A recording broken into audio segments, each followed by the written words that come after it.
We are talking today about Iran and the recent events that happened there. Can you maybe please shortly elaborate on what really happened and why is it that urgent now? This, what happened with General Soleimani was not unexpected. We had a row of incidents in the past, and that was only the peak of the incident. Of course, it was dramatic because it was General Soleimani was an official, and that was an extreme act by U.S. President Trump. But we had incidents before, like the seizure of tanks and rocket attacks. But so far, Iranian territory has not been hit, and Americans, except one contractor, have not been killed so far. However, that was dramatic, and people would ask why now and why at all. Mainly, the reason can be found in the domestic American politics, because Trump has not much to offer in foreign policy so far. So his bi-personal relations with Kim Jong-un to denuclearize the Korean Peninsula basically failed. The trade war with China is going on, and especially his policy of maximum pressure against Iran didn't work because he expected that Iran would just come back and negotiate a new deal according to Trump's terms. So it didn't happen, and so he doesn't have much of a new other option. And the option he chose was military intervention and killing an Iranian official, which was against international law, and the pretext that a threat by the general was imminent is just not true, and it was not confirmed, and even the American Congress did not accept this explanation. And when Trump came out and talked about this incident, he did not mention the imminent threat anymore. So it is a dramatic escalation, but the Iranian reaction was moderate. No Americans were killed, but the danger of military conflict is not over yet. So, to be clear, on the 3rd of January, General Soleimani was killed while he was in Iraq. And then in a couple of days, the Iranians responded with an attack on a U.S. military base in Iraq also. But no casualties happened there. And some speculate that this is because there was a certain advanced notice to the U.S. Army, and others say this is because of the early warning systems by the U.S. So, how do you see that? Did Iran deliberately reduce this the damage that they put on the U.S.? No, it was deliberate. The Iranians know that for the Americans, red line is American casualties, and the Americans know red line for Iran is if Iranian territory is involved by military intervention. But the Iranians, as we know now, informed the Iraqis because of the Retaliation Act. And the Iraqis passed it on to the Americans.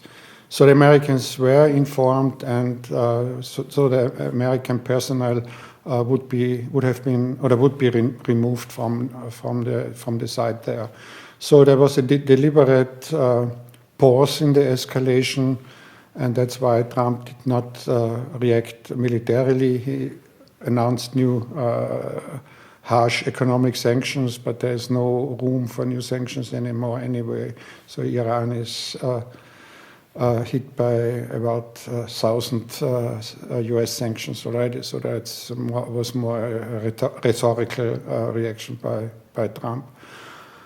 However, I have to say one dangerous thing is because Trump also mentioned that the JCPOA is not only dead, but the Europeans also should leave the JCPOA. The Europeans still want to keep it alive. JCPOA is not dead.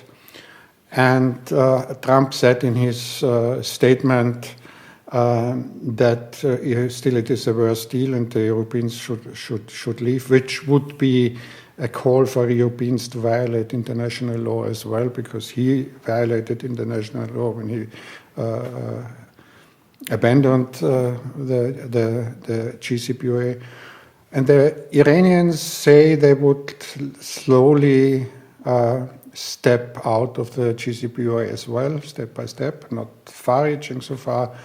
But this could be a pretext for Trump and for Israel for a military intervention, because if Trump makes the case that Iran, but need not be true, develops an intercontinental missile in ICBMs with a nuclear warhead, which could hit Los Angeles or San Francisco, the Americans might go along with it. And if Trump, before the elections, has bad polls for him, opinion polls for him, he might consider a military attack in order to rally around the president, rally around the flag, to get support like George W. Bush did in 2004, with wrong arguments as well, weapons of mass destruction and involvement of Iraq in 9/11, which was all not true.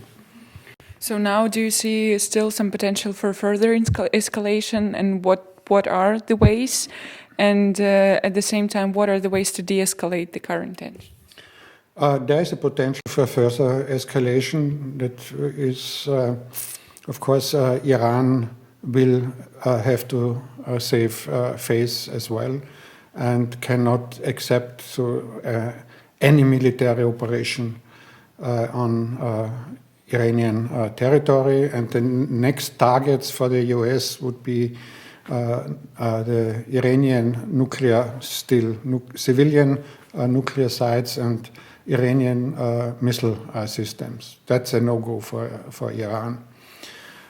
So this is a potential for escalation, maybe for domestic reason for the US. But I have to say it's not about a nuclear deal. So it's all about hegemonic influence in the region. So the United States want to prevent Iran having... Iran is a big country with huge potential, so that Iran would have an hegemonic dominance in the Persian Gulf region. And it's about hegemony. So if it is about hegemony, it can be a zero-sum game. If one leaves, the other fills the vacuum. So that's what the international press is saying.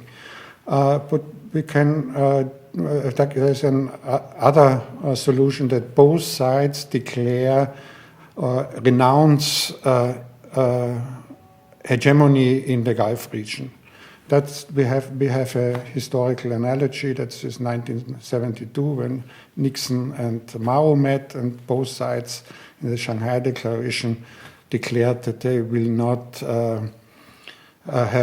impose their hegemony in East Asia. So that could be a model, and for safe facing for both sides. On top of that, there should be regional dialogue where all the outstanding other issues can be addressed, like the missile issues, regional confidence building measures involving all regional actors, not just Iran, and addressing heavy military equipment and missiles. So that would be the optimistic scenario: renounce of both sides of hegemony in the region and starting a regional dialogue. So you also mentioned the nuclear agreement and that the US stepping out of the agreement would basically more or less was the start of this process that now came to the recent events. How do you see it now? Is it still relevant, this agreement? Can we still save it, and do we still need to save it, and what can be done and by whom? You're correct. The whole current crisis started when Trump withdrew from the JCPOA, the Iran nuclear agreement, which has been negotiated in the final phase in Vienna. Before that, Obama's policy of engagement created a calm situation where the tensions were very low. So it started when Trump left us and imposed new sanctions on Iran, heavy sanctions. The Revolutionary Guards have been put on the list of terrorists. Even Foreign Minister Zarif has been sanctioned, and now he has been denied a visa to go to the United Nations. Even so, the United Nations in New York are an international place. So it is basically also a violation of international law to prohibit a foreign minister to go to the place of the United Nations. So this whole started, and sanctions were imposed, and that was the wrong assumption. And because the JCPOA is the best instrument to prevent that Iran would develop a nuclear weapon. It's the best negotiated arms control agreement in history with far-reaching inspections mechanism. In contrast to the arguments of Netanyahu and Trump, it does not expire. It is permanent. Certain provisions might expire, which could be easily extended with some negotiations. And it is based on international law. If the US talks about Iranian behavior, there is no arms control in history which includes behavior. So we cannot include behavior, because behavior, how to behave, also lies in the eyes of the beholder. So the JCPOA is the best we can get. That's what the Europeans know. The Europeans know that the JCPOA, even so, they didn't support it very much, and that's what Iran blames the Europeans for, that the Europeans did not really strongly support the JCPOA and tried to lift some sanctions.